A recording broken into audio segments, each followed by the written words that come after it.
Learn the most advanced recruiting techniques. Land the most desirable talent. Launch your company towards massive success. This is the Higher Power Radio Show with Rick Girard. Attention comparison shoppers. Waiting to see a few more people before making a hiring decision? Bad idea. Time kills hires. So removing the obstacles that slow down your hiring process is today's topic. Riddling your interviews with randomly placed hurdles is just madness, and we want to stop the madness. Making the interview process challenging is essential, but there is a correct order on the journey that you are to create. So today we're going to help you bring order to your interview process. Today's quote, comparison is a thug that robs your joy. Even more than that, comparison is what makes you the thug that beats down somebody or your soul. Any idea who said that, Mr. Shane Bernstein? I have no idea. Who said that? It is Voskamp. I think she's an author. I'm Rick Girard, and welcome to the Higher Power Radio Show. Our mission is to help entrepreneurs and startup executives avoid costly hiring mistakes. We identify a specific problem and provide proven tactical solutions to help you win the hire. We do this by sharing insights from top-performing rebel entrepreneurs, disruptors, and industry experts like our guest today, Mr. Shane Bernstein. He's the founder and CEO of Rolebot.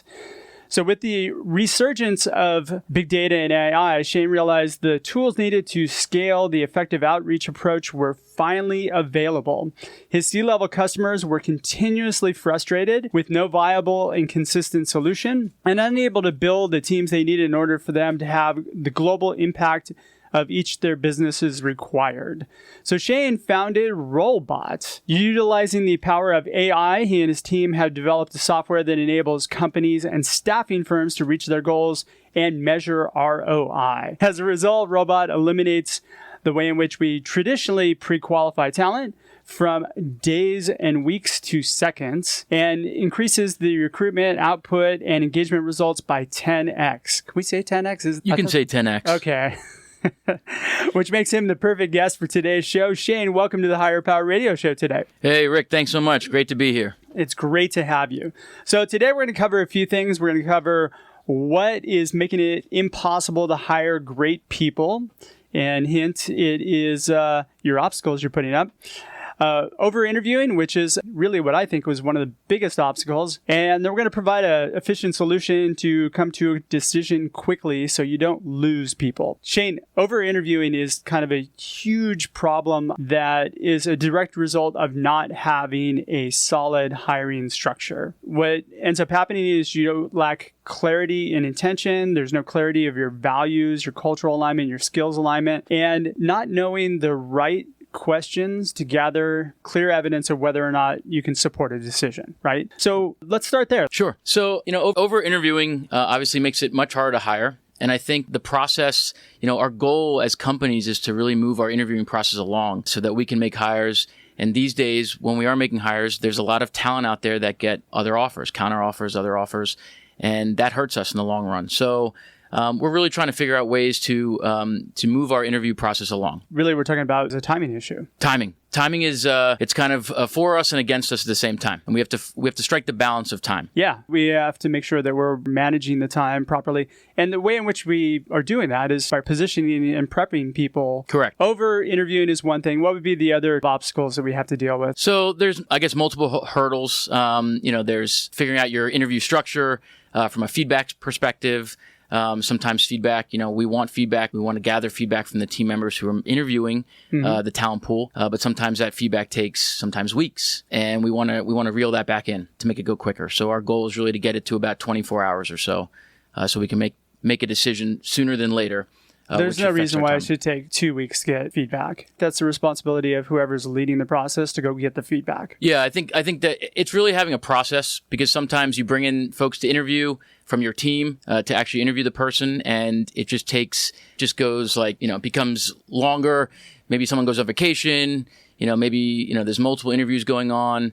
We just have to have a process. You have to mainstream the process and get it in place and make sure you're getting feedback every single interview, every single time. It just has to be consistent. When we talked, we were talking about pre-screens. Sure. How is that a hurdle? So pre-screens are important. You have to look at, there's a lot of different things. So there's let's say it's a technical interview and you have a technical pre-screen, Or let's say you have a culture fit pre-screen. That's more so on the HR side or someone in the talent acquisition team. Pre-screens are important, but a company has to measure the ROI on a pre-screen from a talent culture perspective versus a technical pre-screen. I think it's important to have pre-screens, but if you're not getting an ROI, in other words, you're not getting a return on what the questions are, like if you're going to get false positives from the pre-screen or it's going to take more time to actually bring someone through the interview process, the pre-screen is actually detrimental to the hiring process. Let's delve into that. How so? So if, for example, if HR is doing a pre-screen, and most of the time HR is doing some type of culture fit, environment fit, they want to make sure the talent aligns with the culture. Sometimes the culture is more, these days talent, they really look at culture. They look at more the team culture, not necessarily the company culture. So there's things that companies can do to really take away the things that companies can do that actually increase the process, that increase the speed of their interview cycle without taking away from it. Sometimes a pre-screen for culture that's not really directly towards the culture of the team is not necessary in the process from a pre-screen perspective. If that makes sense. Okay, so I'm going to be diametrically opposed to you on this one. I think that it's pretty important because it's your job as a recruiter and HR person to make sure that you're the savior of time for your hiring managers. And if you're sending somebody in who's a complete cultural mismatch, then you would be eating up the time. So if you're talking about ROI, the time of the people who are productive, who are producing product or doing their jobs, is your job as a recruiter. Wouldn't you agree? Yes, I think it is important to do pre-screens. However, it depends on the role, right? If we're talking technical, you want to obviously make sure the person has the technical skills I think that matters more before you even bring them into a culture screen, if that's what you're going to do from an environment perspective. But I think it depends. It really depends on the person that you're hiring. I think the goal is, you want to make sure, does the pre-screen have a purpose? Are we doing the pre-screen just because that's our process? And we're doing a talent fit? Are we asking the same questions? Are we getting the same answers? Is it more informational than it is actual questions?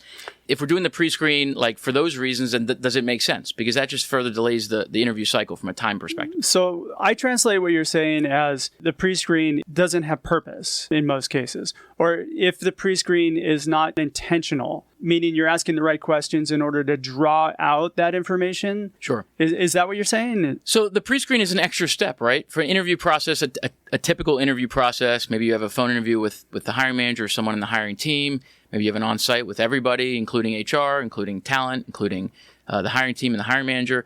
But if you're doing a pre-screen in front of that, like a pre-screen of a phone interview, potentially, you want to make sure there's value, right? It's all about value. If we're just doing a pre-screen just because, we're actually delaying the process and we're potentially opening ourselves up to losing this person at the end of our cycle. So the pre-screen, though, would be after the initial recruiting call, correct? Or are you considering those synonymous with each other? The pre-screen and the initial call should be the same. I mean, that's you're Sure. essentially reaching out to them. You're asking them, are they currently working? Are they looking for new ops? You're trying to qualify them. What are they looking for? That should be all kind of pre-screen. You should be in the questions that you're asking and the answers that you're receiving. You should be really looking for, is this person, and some of the questions you ask should be related to culture, environment. That's when you should be gaining that pre-screen aspect, if that's something that's important to you. Well, I think it's important to every company that you first understand the person and where they're coming from. So if I understand what their pain point is, what their desire is, or what kind of environment this person's going to flourish in, that sort of thing,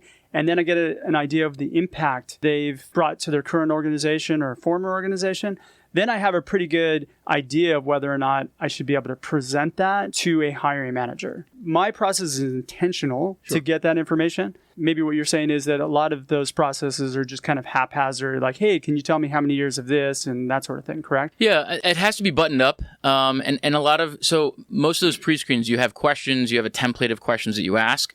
If the answers are all yes, no, how much value does that bring you? If the answers are more fluid than that, a little more complex, is the person asking the questions prepared to actually understand what that person's answering?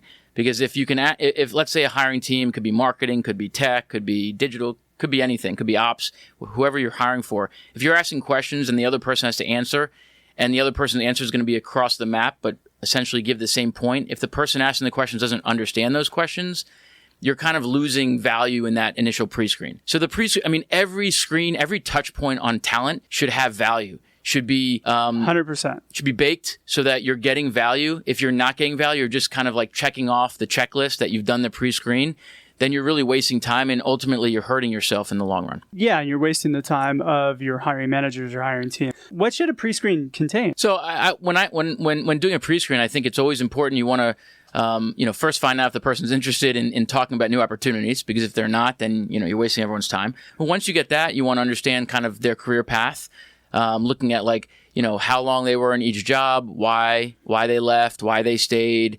You want to get a feel for someone. You can talk about compensation if that's, something that comes up in the first screen, if that's important to you as an organization.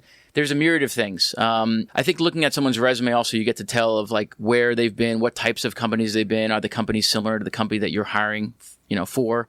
You want to get a feel. You want to understand this person has ambitions, that they're ambitious about the company that, you're talking to them about, whether it's your company or you're a third party. It just depends. I tend to look at the most valuable real estate on a resume is the white space. I tend to look at it a little bit differently as far as trying to dig deeper to gain understanding. But we're saying kind of the same thing, right? So let's talk about the reality versus the perception. Comparison shopping, I think, is very dangerous. You should treat every person as if they're your only candidate and assess them properly.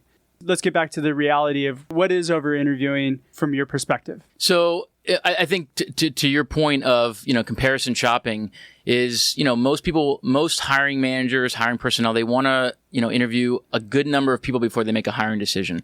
Unfortunately, not all markets have a number of people. Most roles, obviously there's more roles than there are people. So, to be able to hire efficiently and so that you don't lose talent, and this is all kind of goes back to it all ties into timing, right? The things that you can do to button up your interview process, including over or comparison shopping, is when you interview 3 people and you want to interview 4 more people before you make a hiring decision. It's kind of the bird in hand rule, right? If you interview someone that you really like, that your gut tells you, hey, this is a good person to hire, they've met all of the criteria, the requirements I have when hiring someone, my team has when hiring someone, we should make a hiring decision. It's probably what you should go to. I mean, truth be told, are people staying at companies long term? Probably not as much as they used to. So it's absolutely what you should go to. We are not in a hiring market where you can afford to do that. Exactly. And I think that's really the reality of what managers and entrepreneurs need to know. It's really hard to find people. So if you can interview 1 or 2 people and you can lock in on one, do it by all means. Yeah, I think a good number of people to hire in any market, no matter what industry you're looking for, what type of role, is really 3 to 5. If you can interview 3 to 5 for that specific role during that time frame, a few weeks, that's the number of people that make sense to actually make a hiring decision. That's a good number. Okay. We need to shift the mindset, right? We need to make sure that hiring managers understand that you're not the only pretty girl in the bar. There's a lot of people that are competing for that person as well. That's right. The talent pool has choices. They have many choices. When it becomes a talent pool market, a talent market, it's really where they want to work. Not necessarily. It's not all about the company. It's all about the person, all about the talent. So, you want to make, nobody is going to fit your job description. No one's going to fit what you have in your mind. No one's going to fit that perfectly. So you want to look for maybe the top 3 things that you have that your requirements are. If that person hits those top 3 things, that is considered pretty strong. So you want to select the best person that aligns to those things. You're listening to the Higher Power Radio Show. I am Rick Girard. Find out how healing career wounds attracts amazing people to your company. Sign up for free webinar at stridesearch.com. Our guest today is Shane Bernstein. He's the founder and CEO of Rolebot. And we are talking about removing the obstacles to help your company hire the right person. So we just discussed some of the inherent issues with some of the obstacles companies put up. And now we're going to talk about how to set up the solution. So give me your setup, Shane. In terms of context. How do we set up a hiring process so that people understand what they should be doing? Okay, so first there's processes from 5 years ago. There's processes from 2 years ago. Most companies, they have this set process that's been in kind of play since, they started the business, or been in place since the last, head of HR, head of talent acquisition came to play. And, time has passed and market has changed and talent pool has changed. So I think whenever when does process change? It's probably when someone new takes over this role and wants to bring value, right? And assess to make sure that this is still working in today's market. So the process should evolve. It shouldn't always be the same. Absolutely. So, the first thing that I would do in looking at anyone's process is first assess your process. Look at every step of the process, look at who's involved, and figure out if that still makes sense for today's market. Your process should be intentional. You should understand why you do things the way you do it. Absolutely. I measure the ROI. It's really return investment. It's the value on investment. Maybe it's VOI, right? It's really what value are you getting every step of the way of the process. And if you're not getting value in a specific step or a specific test or some type of assessment that you're doing or whatever it might be, then you should either change it or remove it. Okay, so I'm hiring an engineer. Walk me through how I should do the process. So if you're hiring a software engineer specifically, first thing I would do, obviously, is what we like to do is we do a phone interview. The perfect interview process is 2 interviews, right? Outside of the pre-screen, you already bring them to the table. They're ready to go. They're excited about the role. First thing you do is a phone interview. And the first thing you do is... the phone interview is different from the pre-screen. Well, the phone interview, I would say more of a technical screen, a phone interview with someone from the hiring team, not necessarily from someone who's actually bringing that person to the table, like a recruiter. So the first formal interview process, person's interested, they're ready to go. You've either pre-screened them earlier or you've corresponded with them in some aspect. First thing you do is a phone interview, and that phone interview should be with someone who's on the team. Now, there's a real shift in focus. So what traditionally has been the case is you have, more of a centralized department, HR, talent acquisition, doing that first phone interview. But what's most important these days, specifically in engineering, and there's, I think, several other roles that would be important, is actually bringing that more team side. So you want the team that's actually working with this person to conduct that first phone interview, because that's important in terms of culture fit. That's important in terms of do they have the technical skills, so on and so forth. Okay, so this is a phone screen. You're talking about doing a technical screen first? Yeah, it's a phone interview and it's technical. Okay. So it's a hybrid. Hybrid. Okay. So how does that break down? The first few questions is, I think the person on the other end, the hiring, so it's either a team lead or a lead engineer or someone who's not usually like the CTO or the CIO. It would be like a director, a manager, or a lead, depending on how big the organization is. That person's first going to dive into their experience, understand what environments they've worked in, what they've done, what they've accomplished, what some of the big things they took, some of the big accomplishments they've had at their prior 2 or 3 companies, and then they'll dive into more technical screen. Okay. How are you setting this up? What would be the structure? Is it timed? Are they looking for specific markers? So a lot of firms that are hiring, a lot of companies that are hiring for technical talent, they have pre-screens, they have whiteboarding sessions where you can come in, they have assessment tests. But this is a phone screen. This is a phone screen. Yeah. So on the phone screen, the first is the technical assessment. Really, the person, the team lead or the hiring manager is actually asking technical questions, more big, broader questions to understand if this person knows the big picture. I think when you go into more technical things or more things like whiteboarding, that's typically integrated in the on-site interview. The ideal process is to integrate that into the on-site interview. You always want to vest your time into someone, be it a phone interview, be it a phone screen, before you ask them to take a test for you or take some type of assessment.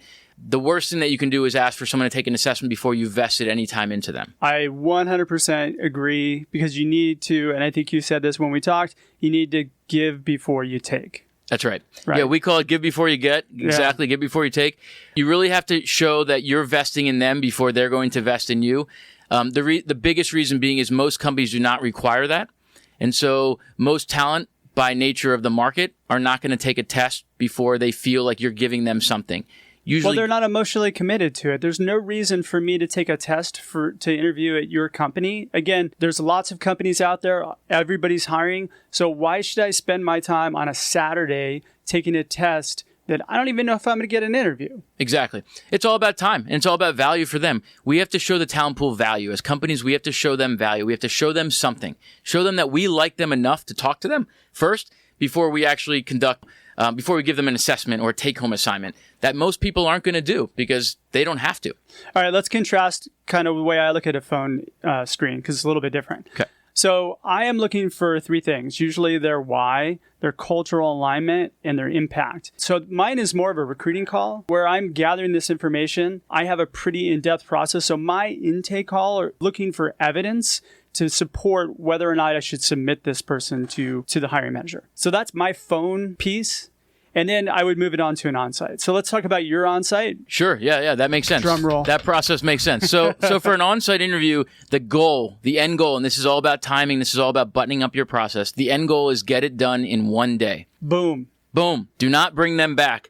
The second or the chance or the opportunity to bring them back, your odds increase 50% of losing that person. Do not bring them back. Even if the interview has to be all day, that's fine. As long as the candidate can take that day off of work and come in, that's fine. We would much rather see you bring them in one day than actually start bringing them back. Well, this person wasn't here. We got to bring you back.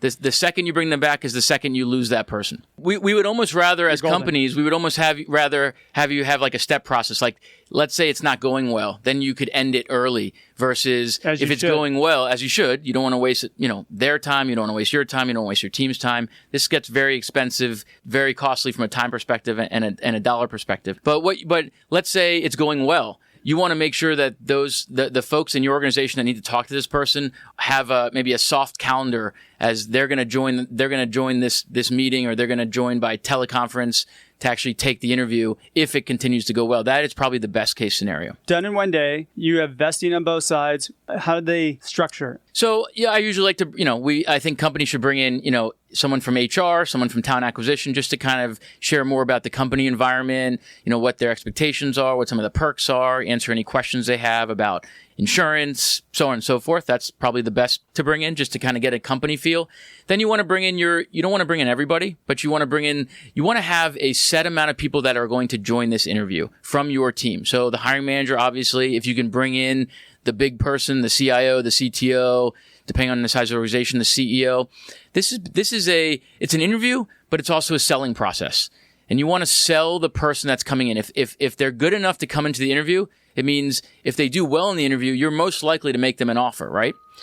And you should be looking at it like that. And you should be looking at it that way. So this is not only you're asking the candidate questions, but you're selling your company.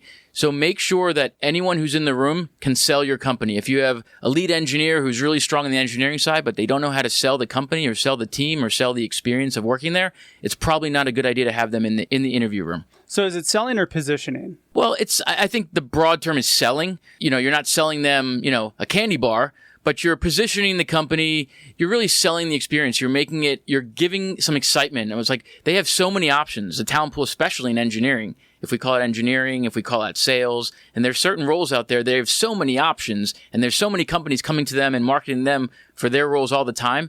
You want to make sure you're positioning as part of your sales approach the company. What's the structure? They come in one day. How many people do they meet with? How do you have it timed out? I mean, do you have any idea of what works best for them? So I think it really depends on the organization. I think organizations probably have, statistics of what seems to work best in terms of who they pull in, how long it goes.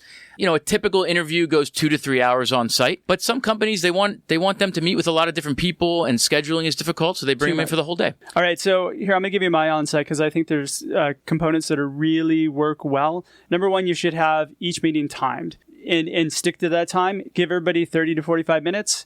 Make sure that people don't go over. So you have a point person who goes in and cuts the interview if it's going over. It needs to be structured. I find that 3 to 5 people is the sweet spot.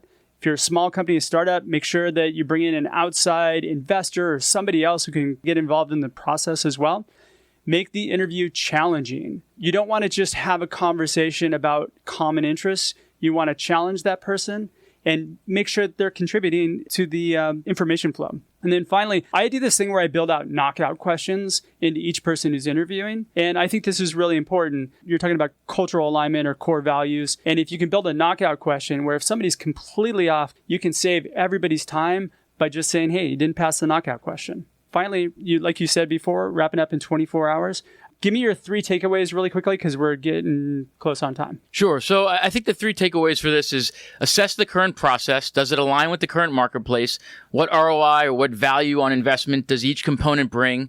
And then maybe look at some of your percentages, some of your stats, like what is the percentage of rejected offers you've had? maybe take the last year or so. And that'll really give you an indication of what could be fixed in your process, what could be broken, what things to look at, what things to button up, what things to tighten up as well. Okay. Also, figure out what must stay, what can be omitted. I mentioned that. Moved around, what can be integrated. Some things we do separately, but they can actually be integrated into the current process to make it go faster, or during the same time, or during the same conversation, during the same assessment. Lastly is every organization is different. The goal is really to strike the right balance for your organization. Make sure that it aligns with your organization. If it doesn't bring some type of value, don't do it. Omit it. If it brings value, then do it. If you have to have it, then keep it. Boom. I like that. Boom. All right, we're just about out of time for today's show. Shane, thanks so much for your time investment today, and I want to welcome you to the Higher Power Radio community. Now, what would be the best way for members of our audience to reach you? Best way to reach me, you can check out our site at www.rolebot.io. Spell that, please. ROLEBOT.io. Excellent. All right. Thanks to our listening audience for tuning into this week's episode of Higher Power. A quick thanks to our team, our engineer, Paul Roberts, our producers, Andrea Ballin, Shanti Ryle, and Ayla Gerard. If you're listening to the podcast, please subscribe, review, and share. We are listening, and we welcome your feedback. If you guys notice, I haven't interrupted as much, which was some of the feedback that I got. I'm making an effort. After all, this show is for you. So you can join the Higher Power Radio community at Higher, that's H-I-R-E, Power, P-O-W-E-R, radio, R-A-D-I-O.com. Drop me an email if you want to reach me. You can reach me at rick@stridesearch.com to learn about our upcoming webinars based on career wounds and identifying and hiring passive talent. Tune in next week. Our guest is going to be Andre Berenegian. He's the CEO and founder of C Digital Labs. I'm your host, Rick Gerard, and you have been listening to the Higher Power Radio Show. Aloha. Thank you for listening to Higher Power with Rick Gerard on OC Talk Radio.